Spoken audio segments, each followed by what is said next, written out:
Poštovani gledaoci, dobrodošli u još jedno izdanje emisije Granice Istoka. Ja sam Harun Karčić. Turska odbrambena industrija raste munjevitim tempom već skoro 2 decenije. Prema analizi web portala Defense News, čak 7 turskih firmi se nalazi među 100 najjačih vojnih kompanija u svijetu. Globalni udio Turske u prodaji oružja porastao je sa 0,6% na 1,1% u periodu između 2018. do 2022. godine, čime je zemlja postala 12. najveći svjetski izvoznik oružja. Dok su domaće turske kompanije isporučivale samo 20% oružja i opreme turskoj vojsci 2004. godine, procenat je danas porastao na nevjerovatnih 80%. Prije razgovora sa našim gostima, pogledajmo uvodnu grafiku.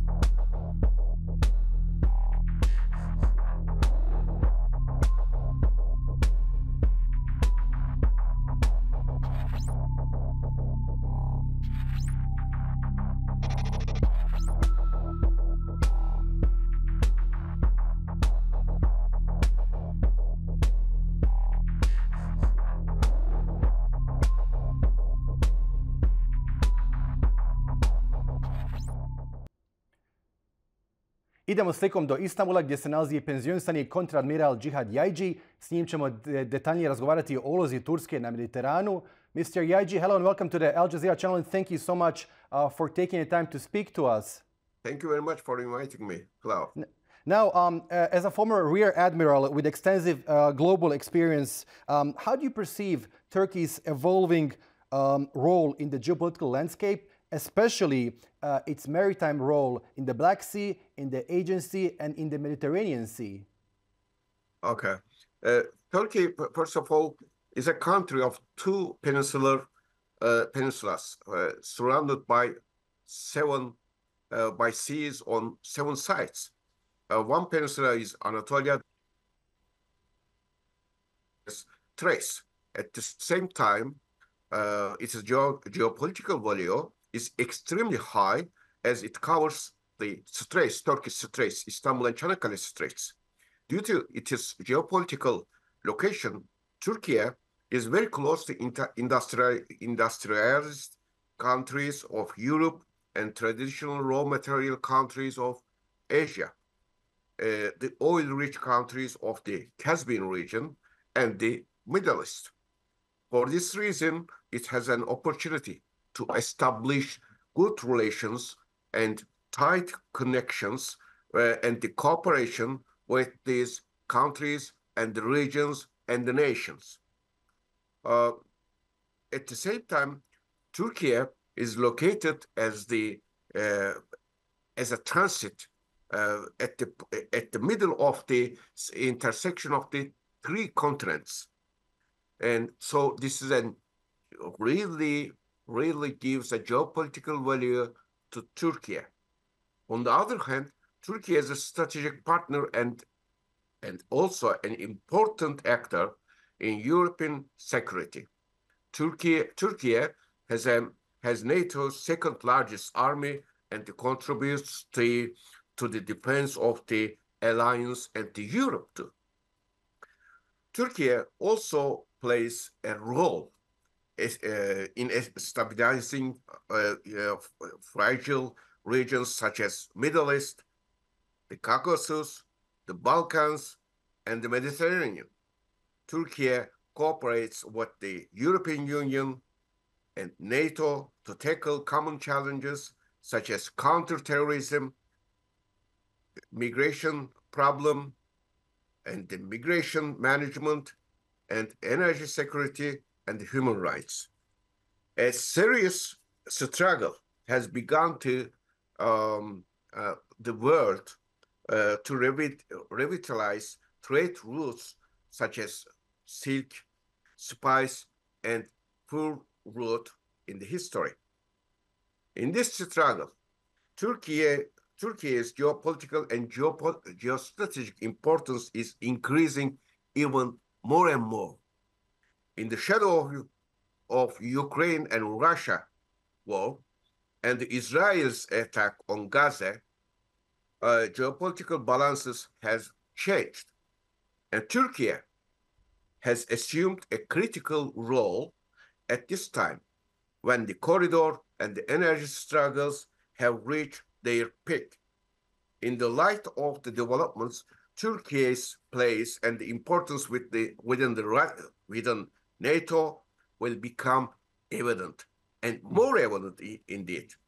NATO's expansions and the programs and the expansion policies in the Caucasus will make Turkey's regional role even more effective. In addition, Turkey's possible facilitator role in the Ukraine war and also nowadays in Gaza attacks will be the advantage for Turkey in the international arena. Mm-hmm. The governors of USA often state that the US's goal is to shape the Middle East geography. They try to justify their goal to bringing a new order to the Middle East. Within the framework of these developments, Turkey analyzes threats and opportunities by using the influence of its geostrategic position. Mm-hmm. I have to emphasize that recently the European Union announces that it plans to invest middle corridor logistic line development road. It is very important. If we open the Zengezur corridor, and if we connect the middle development road, it connects the Gulf of Basra to Anatolia, and also the Zengezur corridor, Anatolia to Middle Asia. So if we connect these two roads, Turkey's strategic role really will be more important. Right. Mr. Yayci, Turkey has been pursuing a much more assertive foreign policy in recent years, often diverging from its traditional Western partners within the framework of NATO. What are the implications of this shift for Turkey's role in the world and its relationship with its partners? And how do you envision Turkey's future? Does it want to continue its balancing role, having close relations with Russia, with Ukraine, with the US, with the Middle Eastern powers of, such as Qatar, the Emirates, Saudi Arabia? Yeah. First of all, there is an idiom in Turkish. With respect to this idiom, Turkey is not a tree anymore that is watered as it dries and pruned as it grows taller. Turkish policy is becoming more independent and more depending on its own national interests. Mm-hmm. So Turkey is balancing the alliance's interests, and also national interests. And Turkey is giving more importance to its own national caveats in the foreign policy, especially. So Turkey is balancing the dangers, risks, and gains and opportunities, and also friends and allies, and also international interests, alliances interest, and also national interests. So Turkey is developing more and more relations with also the non-NATO, non-European states. So, Turkey has a great richness for culture and for historical background with those regions. So that's why it is taking advantage of having this great richness of culture and historical background for establishing good relations with those nations and states. Mm-hmm. So Turkey, you know, 20 years ago, more than 20 years ago, Turkey was not involving so densely in the Middle East politics, for example, or Asian politics. But nowadays, in last 20 years, Turkey is developing also good relations, indeed, very good relations with Middle Eastern countries, Middle Eastern nations, and also Asian nations. But nowadays, the African nations, African states. Turkey's success depends on the level of and the kind of or the way of policy. Turkey is establishing relations with those nations, those states, eye to eye level. Mm-hmm. Not Turkey's policy is not like an master and slave kind of relations with those nations like imperialist states. Turkey, right? Yeah. So Turkey. Turkey is a loyal ally of NATO and a part of Europe, but also historical, brotherly, friendly nation of Asian, Middle Eastern, and African states. Right. Mr. Yayci, allow me to ask you also a question about military, Turkey's indigenous military defense complex. We have seen it rapidly expand, both the state-owned sector and the private sector, such as Baykar, over the last couple of years. How do you envision Turkey in terms of military self-sufficiency? I was wondering if you could also comment the recent decision by the Congress to approve sales of F-16 fighter jets to Turkey, and also previously to approve sales of F-35s to Greece. Why the double standards between two NATO member allies? This is very interesting. So let me begin from the end of the question. So while U.S. Congress is approving the F-16s sales to Turkey, and at the same time they are approving the sales of F-35s to Greece. And so, before there was a ratio of 7 to 10 for the military aid given to Greece and Turkey. Mm-hmm. They were giving 7 to Greece as a ratio, right, and military aid 10 to Turkey. Mm-hmm, but mm-hmm. Now it has become 7 to 0. 7 to 0. The ratio has been spoiled. So there is no ratio. The U.S. is supporting, very, very clearly, and evidently they are supporting Greece against Turkey. So it is ununderstandable why Greece needs, Greece to be armed, because there is, if we compare with Turkey, around Turkey there is Iran, there is Iraq around the borders, there is Syria, there is Lebanon, there is Palestine.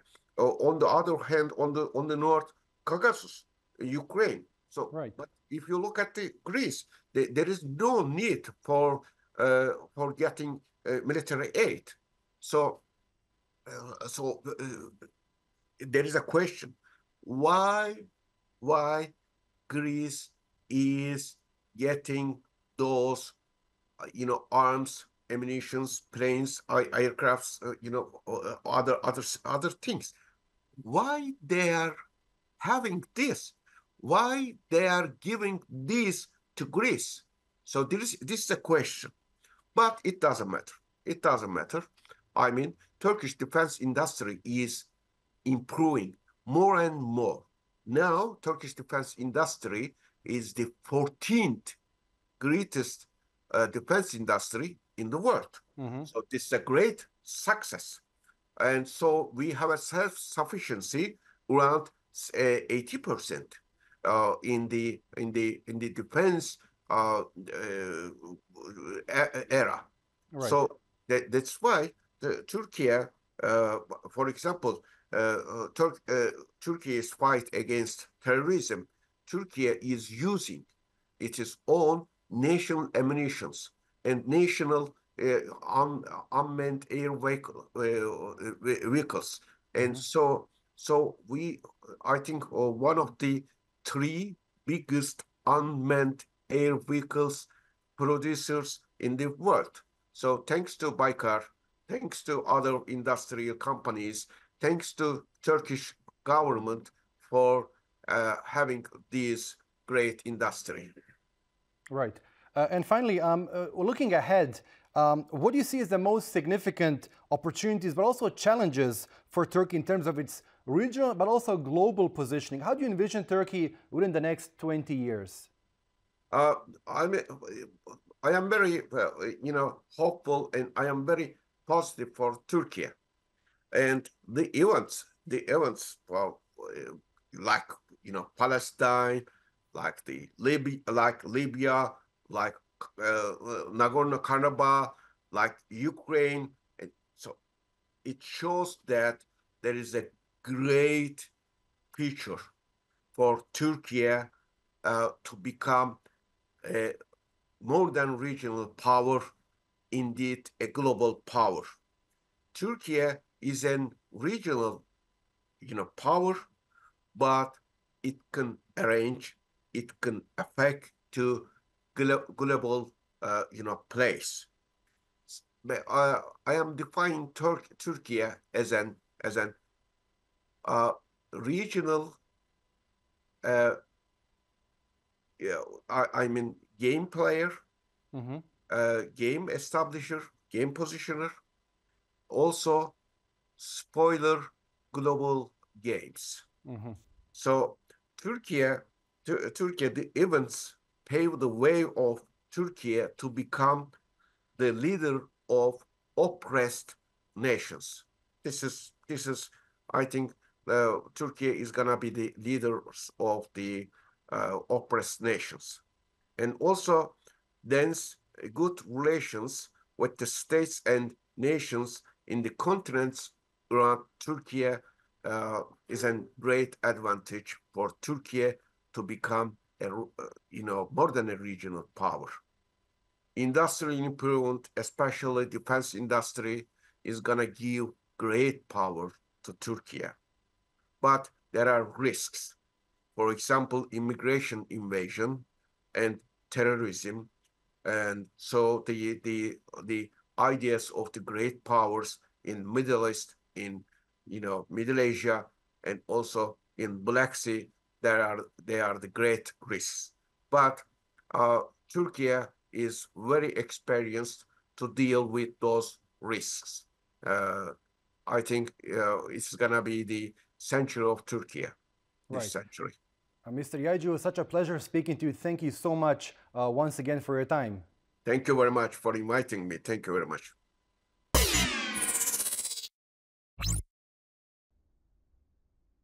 Naš naredni gost je dr. Hišam Hellyer, viši saradnik na Kraljevskom institutu za strateške studije Rusiji u Londonu. Dr. Hellyer, hello and welcome to the Al Jazeera Balkans channel, and thank you so much for taking time to speak to us. My pleasure. Let me start by asking you, when you look at the way that the Arab region and Muslim majority countries have reacted to Israel's assault on Gaza, has the Muslim response been far below the threshold of what Palestinians would expect in such dire circumstances? I don't know if it's below what they would expect, because I suspect that their bar was extremely low, but I do think it's far less than what they need, considering the onslaught on Gaza over the past 4 months, But I think this is quite telling. I think it shows the levels of power that actually exist in the region and powerlessness. So it's not surprising. So it's not, I think, what they wouldn't expect, but that doesn't make it any easier. Why do you think the threshold was so low among Palestinians? History is a good teacher, and I think that the Palestinians are aware and are very realistic about what sort of support they can expect from the outside. Right. When we talk about Arab governments, an important variable in this equation is, of course, regime legitimacy. Do you agree that the more the leadership of any given Arab state is concerned about a legitimacy crisis at home, the more its response to Israel's onslaught is somewhat more clamorous? Well, I think what you see in the past 4 months is that pretty much every Muslim regime in the region, be it Turkey, be it the UAE, be it Saudi, be it Egypt, be it Qatar, they've all spoken quite loudly when it comes to the Israel barrage on Gaza. I don't think that it's a question of their voices being loud. I think it's a question of what policies can actually be implemented, so what actions are actually going to make an impact on the ground. And in this regard, unfortunately, the most crucial actor isn't any of these powers, it's the United States. And the Biden administration has made it very clear they're not interested in forcing Israel to change its behavior. Right, but how have Abraham Accord signatories thus far reacted to Israel's assault on Gaza? So, in terms of political actions, the UAE actually did a number of moves at the United Nations, some of which were quite surprising, but they did do a lot of moves at the United Nations in terms of supporting the Palestinian question. I'm talking in particular around the last 4 months. And the Palestinians, I think, themselves recognize this. But again, these are political moves. What sort of impact actually is felt then on the ground is very different. And I don't think that there's been a tremendous amount of impact on the ground, whether from the Emiratis, whether from the Turks, whether from the Egyptians, because the power quotient is just very different.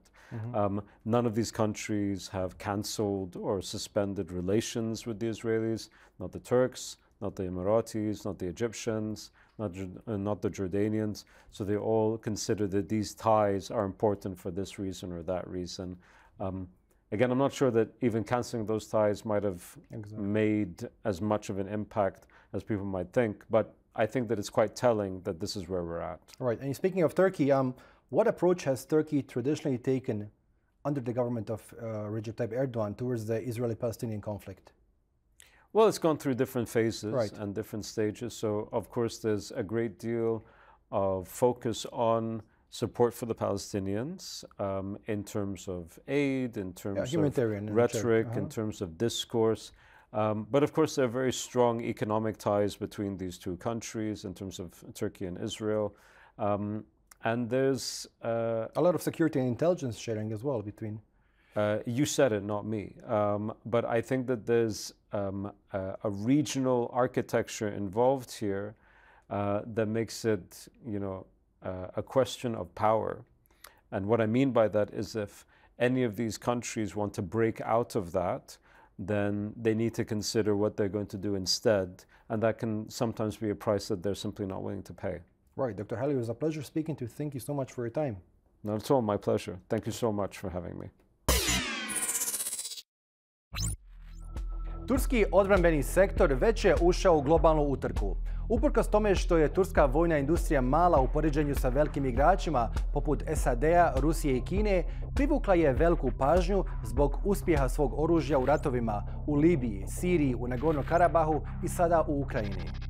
Prodaja oružja i tehnologije, posebice bespilotnih letjelica, pomogla je Turskoj da poboljša međunarodne veze, posebno sa državama kao što su Kazahstan, Kirgistan, Turkmenistan i Azerbejdžan, pa i da uspostavi nove veze sa zemljama kao što su Poljska, Saudijska Arabija i Tunis.